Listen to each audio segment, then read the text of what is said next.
Wheel of Genre, the show for readers who are done with Google and want to go back to Ask Jeeves. That's a Butler joke for you. Each month we spin the wheel and land on a new genre. Spies, mysteries, horror, romance, SF. It's all on the shelf. And right now we are reading some historical fiction novels. Well, you bet your bottom dollar, Zach. Remains of the Day by Kazuo Ishiguro. Power and the Glory by Graham Greene. A Rising Man by Abir Mukherjee. And Baudolino by Umberto Eco. Hot dog, and today it is Remains of the Day by Kazuo Ishiguro. I'm Zach, and this week I am really interested in just kind of thinking through how we can formulate this novel, through what lens we can look at this novel as historical fiction, if we can. I'm Bob. I'm interested in dignity. I know that's one of the main ideas in this book, but I think there's a lot to talk about. I was blown away. I've never read Kazuo Ishiguro before. Sir Kazuo Ishiguro. This came out in 1989. There's a movie that also got awards. I thought it was incredible. I want to read everything Kazuo Ishiguro wrote after reading this. I also thought it was really, really wonderful.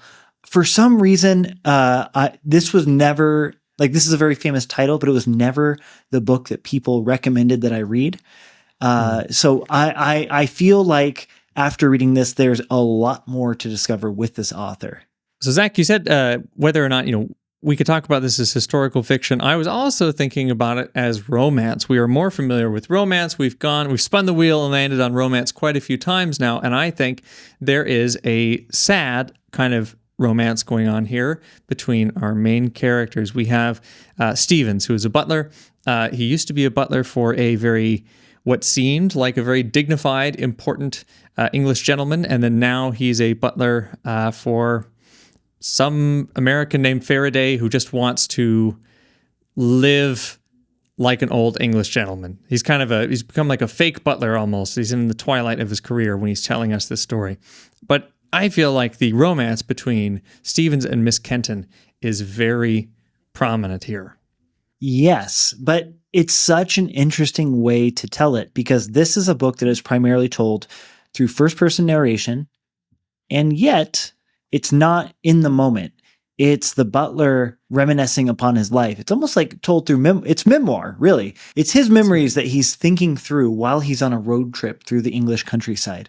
So all of these events have happened long ago, and it's all really leading up to the final event, still told in the looking back perspective. The final note is still told after the fact, but everything is looking back.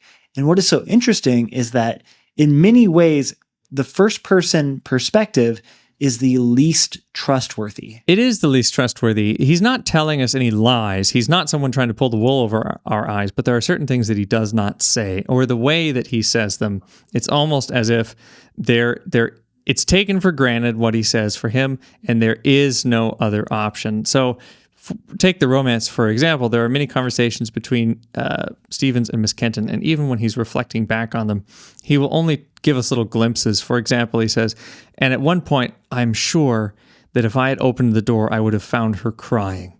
But there have been so many hints from her to him throughout the book in these reminiscences that are very clearly coded for us as she's confessing to him her love, and he just skates over it and just does his job. Everything is, thank you, Miss Kenton, but right now I do not have the time. There are events of extreme importance happening in the other room, and I have to deliver this wine.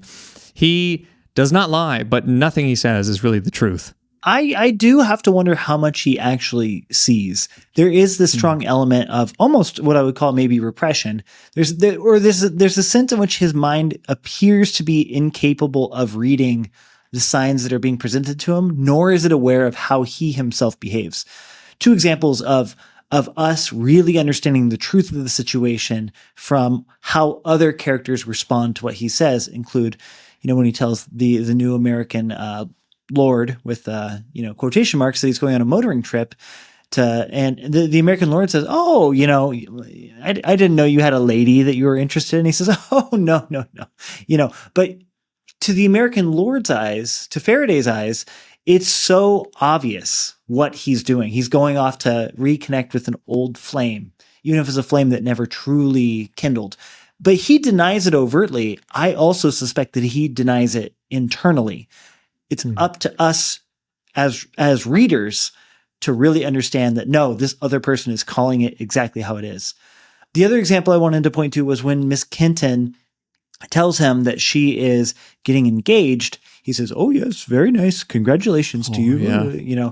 And closes the door on her.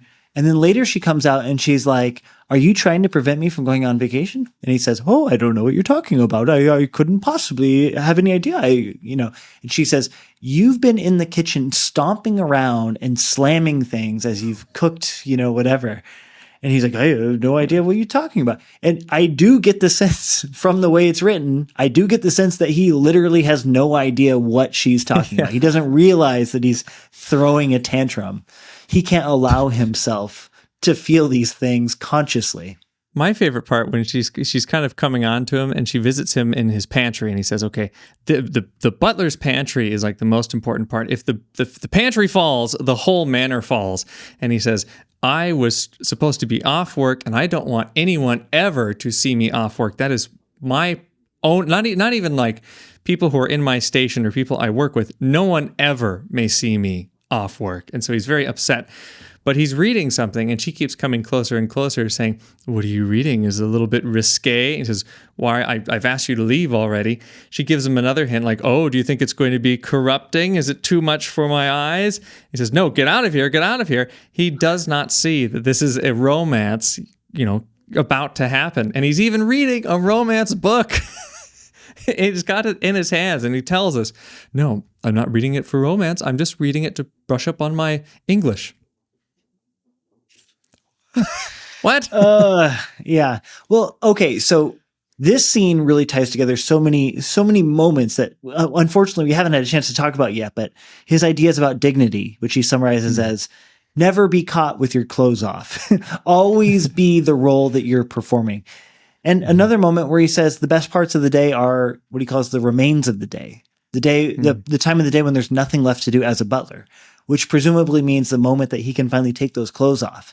The moment that he can actually be himself, possibly, supposedly, that he'll allow himself to do that. This is that moment. This is one of those moments that takes place in the remains of the day. And what is he doing? He's reading a romance novel. And he just won't admit it to himself. In an interview with Kazuo Ishiguro, he was saying that he really wanted to focus on the fear of emotions, or the fear of the arena of the emotions. And he said, "You know what? We're all kind of like Mr. Stevens. There are certain situations where we don't want to enter into it, and we would rather just be that role, put on the butler's clothes or put on whatever profession, whatever role we need to do that day, and we don't have to actually enter the arena of emotions." Man, this is a great time to bring up John Paul Sartre, who in his book, Being in Nothingness, described what he calls bad faith, which is, well, in his depiction of it, it's when you're at a restaurant and the waiter isn't really being a person anymore. They're being a waiter. They're just a little too courteous. They're a little too polite. It's almost like you're looking at a caricature of a waiter, so to speak. And I have to wonder how much this moment in Sartre was on Ishiguro's mind as he's writing this book. Because what is this book but just the story of my life in bad faith? Just an entire novel of someone who will not stop being a butler. Zach, I'll meet you, John Paul Sartre, and raise you a SpongeBob SquarePants. It reminds me of when Squidward asks SpongeBob I want you to forget everything except for being a waiter. And finally, he's doing such a good job, someone asks him his name, and then we zoom into SpongeBob's head, and it's all of the little SpongeBobs going, "What do we got on his name? What do we got on his name?" And it's everything, just throwing papers everywhere. So do you think, is Stevens a failure? Because there is an element of if he did leave, if he gave up the role of a butler, what would that look like? Because he and Miss Kenton talk about that. They say, "Oh, so many young couples, they learn from us, they learn the tricks of the trade, and then suddenly they just disappear one night." That even happens in this book. But when they disappear, they go off and they try and find love. They've decided to get married, but then they always find that their lives are just totally miserable because they gave up everything. They gave up all their training and they live lives of extreme poverty. Is remaining a butler doing the right thing, is it really dignity or is he a failure? Wow. Okay. A lot of things I want to unpack there. First things first, I'll respond to what you said most recently. They talk about other people leaving and falling in love and saying, oh, they gave up on what they could have been, their lives of unhappiness. In a way, it reminds me of, years of working in a coffee shop, and slowly, your coworkers would get like, salaried jobs, working in an office position or something like that.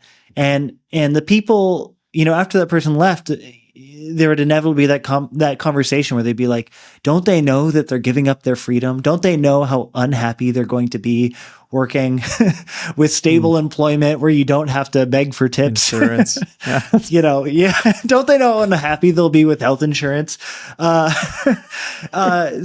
my point being is when I read that conversation between the two, I had to wonder whether that was part of the story that they were telling themselves about why they are butlers and housekeepers. What's her title? I think it's housekeeper. Yeah. About why they are butlers and housekeepers and why that is the position that they intend to choose for themselves for the rest of their lives.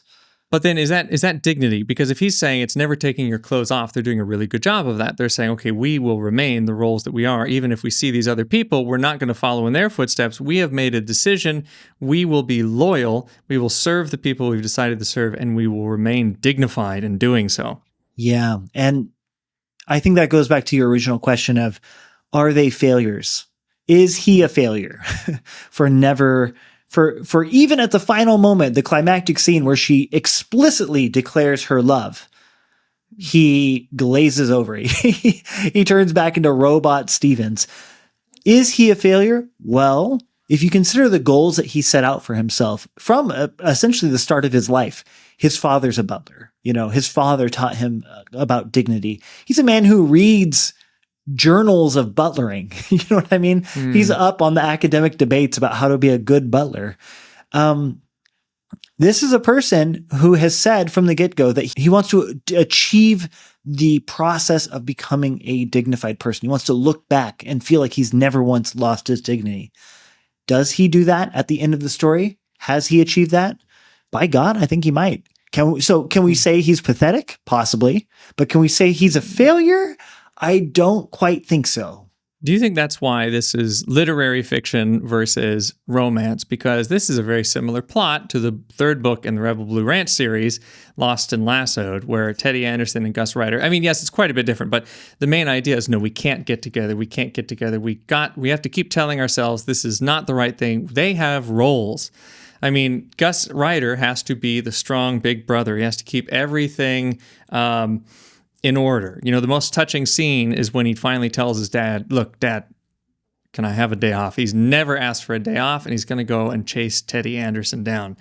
That is romance, and maybe it's romance because it's successful. The romance works. They give in, they get over the, what would we call that? The block. They get over the block, they beat it, and they come together. Here, there is a refusal. It's almost like it's fated to never work because it's literary fiction. It reminds me of that Tolstoy quote a little bit about every happy family is happy in the exact same way, but every miserable family is miserable in their own unique way. Anna Karenina. It seems to be that way with like romance and literary fiction, or at least the way that love is depicted when you move into the pulp versus when you go back into the literary. Every romance seems to be uniquely a tale of triumph and satisfaction and contentment. Literary fiction, it seems like they're prepared to explore unique cases of misfires and unhappiness and unfulfilled longing. And that's what we have here. Zach, I like my fiction like I like my orange juice. Sometimes as pulpy as hell, so it's just a big block of pulp, and sometimes so sour it just burns my eyes out. So whether or not this is happy or sour, the other thing that I was really curious about too is he a failure for being a Nazi sympathizer?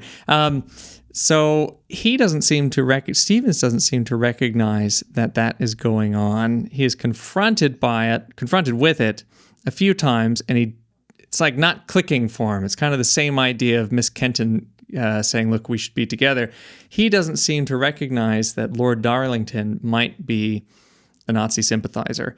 Of course, he denies it throughout, even after everything that he finds out. He just says he was misled.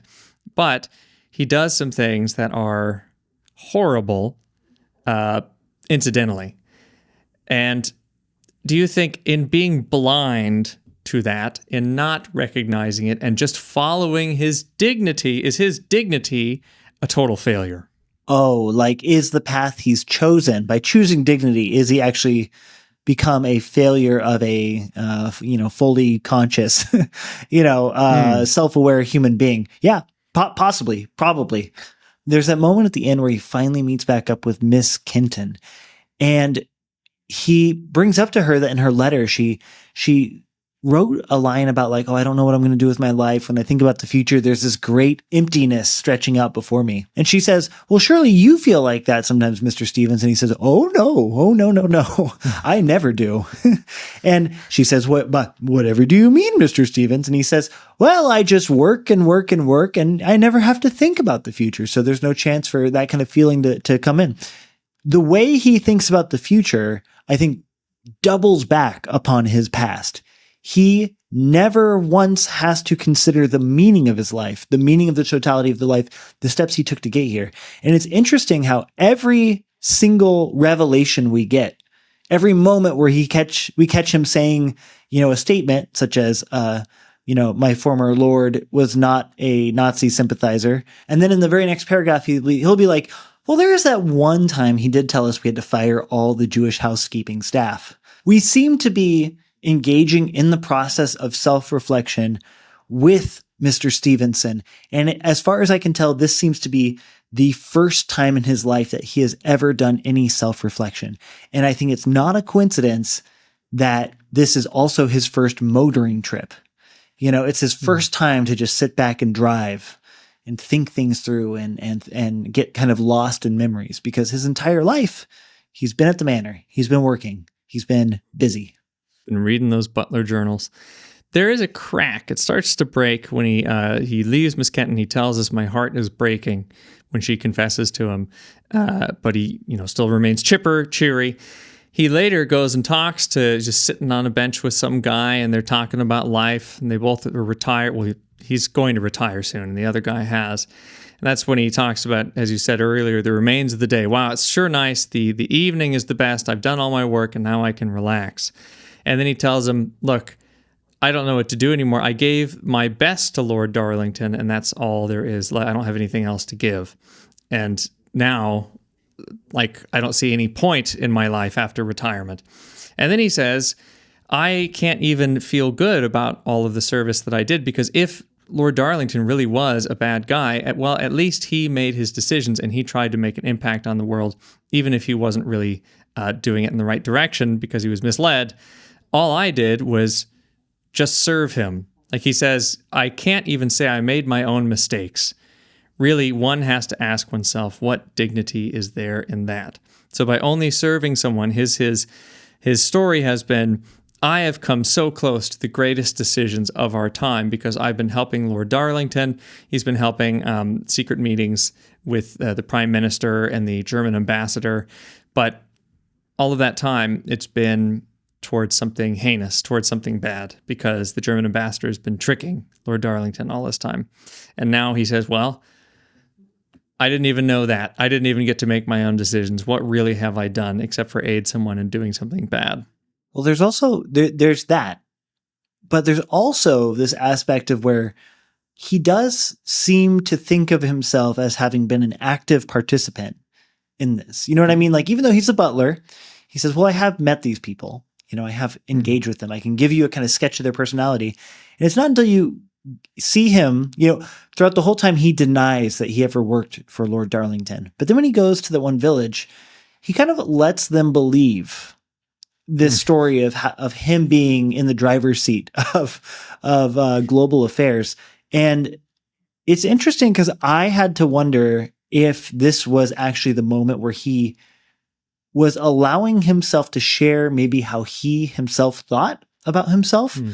Like, it's not just a puff piece. He's saying he actually maybe does see himself as saying, well, I was with these people, I was there for that. And yet immediately after that, we're hit with this really brutal scene of the lords inside of the manor, and then one of Darlington's friends says, "Stevens, come here," and he asks him a question about Stevens' opinion on the interest rates in the United States and whether that was affecting their purchasing power. Questions that Stevens immediately understands that he's supposed to play a role of being the kind of stumped butler who's just a simpleton. So he leans into that role. And later Darlington comes over and says, the next day Darlington says, "Hey, that was not right how we treated you. I'm so sorry," yada, yada, yada. But I think that moment is given to us as a counterpoint to the vision of himself that he gave those villagers. It's he gives out this puff piece, but then he thinks, well, wait a minute, there is that one time where they treated me like this. And I think that maybe part of the indication with that is that wasn't just a one-off incident. That might be indicative of how the lords actually viewed him every day, commonly. I'm not sure. This is speculation, but that's how I read it anyways. Stevens. I think that is such a great scene too. It's very Hobbit. It's like when all of the dwarves start showing up to Bilbo Baggins' house, and there's another 2, another 3, another 4. It's the same scene where he just is in this cottage, and then everyone has been talking about this wealthy lord who has visited their village, and more people show up in their house. That was great. I was on the edge of my seat. I was fully expecting him to say something that he shouldn't have, and it turning straight into that movie that I think it's Aronofsky, Mother, where people just keep showing up at the house and then violence breaks out. To really simplify the plot of that, violence breaks out, but but I was fully, because he leads up that scene by saying, "Oh, I really made a big mistake here." And it's just as simple as him like accidentally misleading them. I was expecting the one, vaguely communist guy to, try to stab him with a pitchfork or something, but I guess it's not that kind of novel.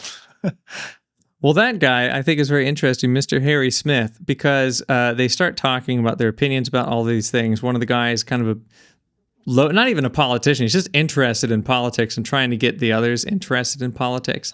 But Harry Smith raises his voice after Stevens has said, "I think dignity is, knowing your place. It's this guy is dignified. This guy is dignified. And I think if you do what you're supposed to, then you are dignified." But then Harry Smith says, well, dignity is not just something for a gentleman. And he talks about how they fought in the war and how they fought for the freedom to vote. And so he says, it's one of the privileges of being born English that no matter who you are, no matter if you're rich or poor, you're born free and you're born so that you can express your opinion freely. That's what dignity is really all about, if you'll excuse me, sir. So it comes to almost an argument, but I'm curious about that idea too. If he joined them and said, yeah, okay, I will join this little village. I will take myself seriously as someone with opinions. Would that be more of a win for Stevens as opposed to I am someone who just follows someone with opinions? It's almost an unanswerable question. You know what I mean? Like, if the sun were made of ice, would it still be hot in summer? By that, I mean, like, this is someone who's lived his entire life, seemingly since childhood, being raised, from his upbringing with his butler father, to his early career and his entire life being raised as someone who, at the barest sign of opposition, when this person gets in a kind of a verbal spar with him in the village and the room is tense, the first thing he does is fold. He says, "Oh no, sir, you're quite right. You're quite right, sir." For him at his late age, presumably 55 and up, I don't know. I don't think they give an age for him, but his later years, for him to suddenly become a radical, a well-rounded individual would just be so, I don't know. Can you learn, like, if you never learned to walk as a baby or a toddler or a child or a young man or an adult, can you learn to walk at age 50? I don't know. Can you teach an old dog new tricks? Can you make a butler radical? Can an old British butler learn to banter? That was great. We got to talk about that too. Is bantering, is it the key to human happiness? But in an interview with Kazuo Ishiguro, he said another thing he was thinking about is not only are we all butlers because we avoid emotions, but we're also all butlers because most of us have just little jobs. He says we offer our contribution upstairs and hope the contribution is going to be used well, but we're just trying to do our own good little job. So maybe that leads us to the real question of the book, the unspoken question. Are we all Mr. Stevens? Is there a little Stevens in all of us? Well, for all Mr. Stevens, now we can come to that bantering question. He has been, at the very beginning, with Mr. Faraday, this American, trying to banter. Mr. Faraday is expecting just, kind of to shoot the breeze. And every time he tries, it's such a complicated, weird reference to something. Mr. Faraday says, "Excuse me, Mr. Stevens?" But he eventually finds that just opening up and talking about nothing, or not just serving people, I guess. When he comes to bantering and talking with the old guy, he's like, wow, I should really just do this because it is, in bantering, he says, lies the key to human warmth. Is that a key to a character who has refused to speak outside the box? He is always just speaking what he knows he should say, and now we have a character that could possibly bloom and be something more. I'm of two minds on this personally. In one sense, I feel like him bantering is him making the first, it's the first moment of him taking off his clothes. You know what I mean? Of him saying, I don't need to be the butler at every hour of the day. That is good human development, and yet he seems to only be able to discuss the concept of bantering in professional development terms. He says, well, clearly this is what my boss wants. My boss wants bantering. Oh, I think I'll banter. I think every day I'll come up with at least 3 to 5 examples of banter, just to flex my muscle a little bit and get a little better at it. I feel for him. I feel for him. You want to do something, so you kind of make up an excuse on why you need to do it. On why, for this professional reason, or it'd be really healthy for me to go out and buy some durian. I don't know. That's maybe that's my own struggle, but it'd be really healthy to go buy some, expensive this or that or God knows what. So I found that to be incredibly sympathetic to my own experience. But God, it really hurt to read. It really made you cringe. It reminded me of when we were reading Shakespeare, and Harold Bloom has his book called The Invention of the Human, and he's saying, look, all of these characters before suck. They just do what they're supposed to do. They're just doing what is either morally good, heroically good. It's all just recycled cliches. But then we have these characters like Falstaff and Hamlet who go totally off script, say whatever they want, and talk around everyone else because no one else can stay. They can't depart from the track. They're all stuck on the track, and these two are flying around them. I wonder if Stevens is one of those people just stuck on the track. And if he actually let himself speak, he might come alive. He might have a relationship with Kenton. He might have stopped Darlington from becoming a Nazi sympathizer. He might have really lived instead of coming to, I think he's even later than, he's up in his mid 60s, late 60s, I think. And, he doesn't have a partner.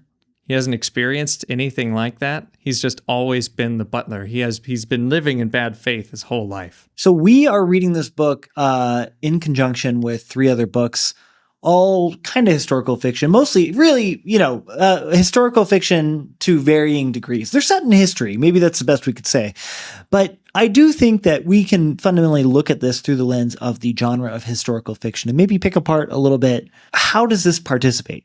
I think when most people think of historical fiction, they think, oh, well, it's a book where the protagonist is Napoleon, and through Napoleon's eyes, we get his thoughts as he does the Battle of Waterloo.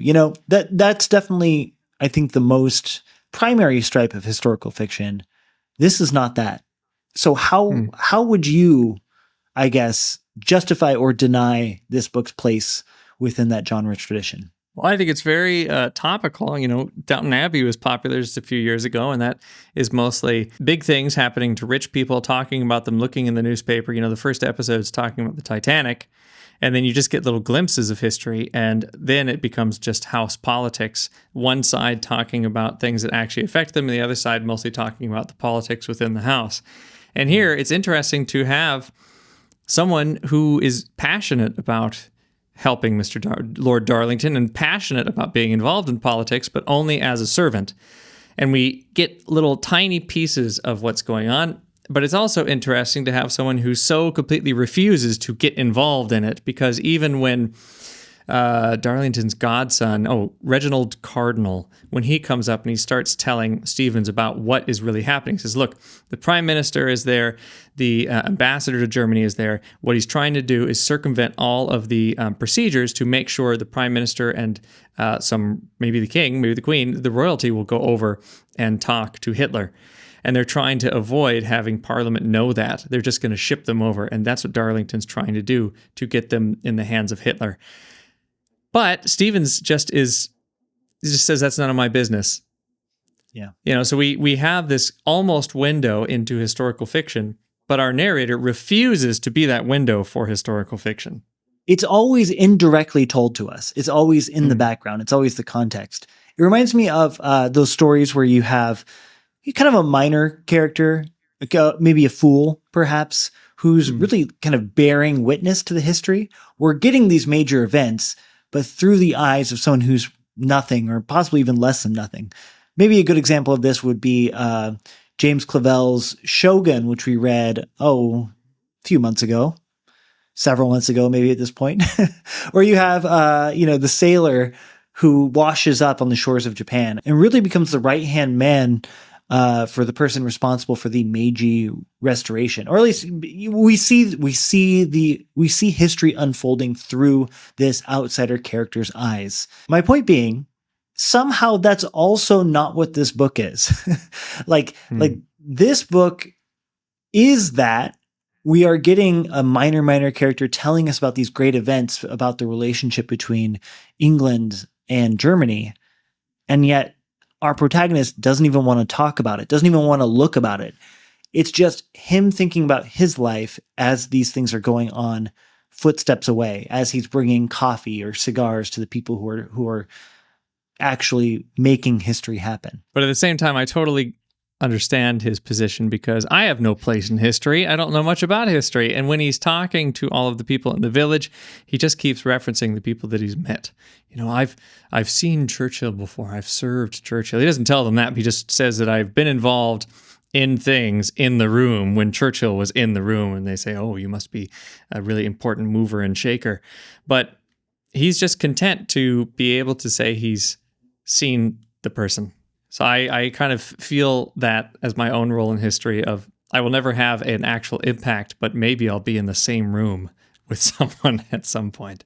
I think the real genius of this book is really bringing us into the mind of the butler, like telling us about butlering topics while also being in the room with these things. So like he goes on this long monologue about polishing silver and how, at a certain point in time, polishing silver came into fashion, and now everyone had to have the most polished silver. And if you have any smudges of the polish left on it, it's a big problem. So he'll go on this entire monologue and tell us about English and German ambassadors meeting, but he's telling us about the silver, but actually crucial to his anecdote is this major historical event. It could have been done really poorly, but I think it was done really well and really interestingly. It was cute, too. It's a little triumph of dignity, he says, because he even influences those ambassadors because the silver is so polished that it actually brightened their mood. Well, I'm excited to see where this run will take us. I think there are 4 books that I'm really, really excited to read. This one, no regrets. This was great. So, I'll talk to you later, Bob. Talk to you later, Zach.